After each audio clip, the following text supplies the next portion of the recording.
Hey, Life Uncloseted listeners. It is time once again for an Uncloseted Riff and Rant. I am Rick Clemens, as you know, your host, and I'm going to go real raw and real here.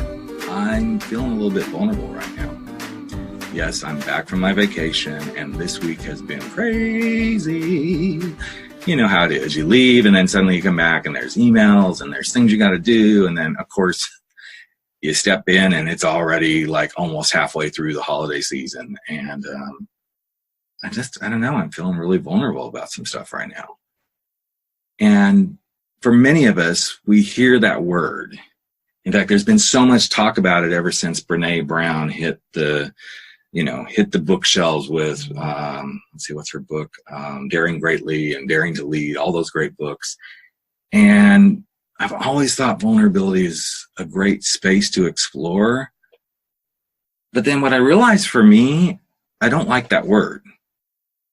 Well, I shouldn't say I don't like it. It's a great word. I use it a lot when I'm talking about stuff. I mean, hello, here I am talking about it right now on this podcast. But what I realized for me is I connect more to words like honesty, being raw, being real, even being naked. Because those words hit home for me. And for other people, those words may really be scary. You know, okay, let's get naked with each other. And I don't mean like physically naked. That's fun too. But naked in the way where we share so much of our truths with one another, where we get honest with each other. Now, honesty can be really scary too. Being raw about something and being really real. But you see, I think for most of us, whether it's vulnerability, being naked with each other, honest, raw, and real, we have a hard time doing this stuff because we're afraid of what somebody else is going to think. And we've been kind of brainwashed into believing that certain things are going to happen if we're raw and real and vulnerable. And I'm not 100% convinced that we should be afraid of vulnerability. I mean, I get it because I've been there. Trust me, as a guy who came out of the closet after, 13 years of marriage, being vulnerable and saying, hey, guess what? I'm gay to my wife was one of the most huge vulnerable moments. But it was also one of the greatest gifts in my life. And as I was thinking about holidays and stuff, and I am kind of a huge holiday person, but I'm more about let's just enjoy it. Let's not get all wrapped up in how many gifts and all that stuff. Yes, when the kids were younger, yes. But now my daughters are in their almost 20s. My youngest one will be 20. Wow. I didn't even realize that. My youngest one's going to be 20 this January, which is kind of amazing. That means I'm going to be even older. But anyway, whatever. Now I'm being vulnerable, raw, and real. But vulnerability, I've realized, is a beautiful, beautiful gift. When you realize that the more vulnerable you can be with someone, the more real the connection is. When you realize you can share your honesty, your naked truth with someone, the better the communication becomes. When you are actually real and raw with someone, it invites them to be real and raw with you.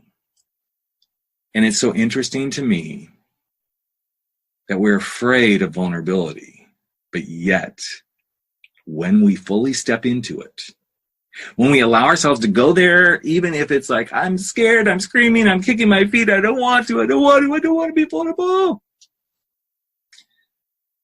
9 times out of 10, or I don't know, that's not a true statistic, but I believe it's a true statistic for me. When we step into that, we have the best frickin' experiences. Doesn't mean they're always good, but when we're raw, truthful, vulnerable, honest, naked with somebody else, we learn and we grow and life becomes better. So I'm going to invite you to do something this week, not just this week, every week, not every week for the rest of your freaking life, is to, when you find yourself in a vulnerable position, ask yourself, how can I enjoy this? When you find yourself in a vulnerable position, Ask, what can I learn from it? When you find yourself in a vulnerable position, admit it to someone. I feel really vulnerable, afraid, scared, raw, naked, honest, whatever. Go into it. Do it. It isn't going to kill you. It'll scare the shit out of you, I admit, but it isn't going to kill you.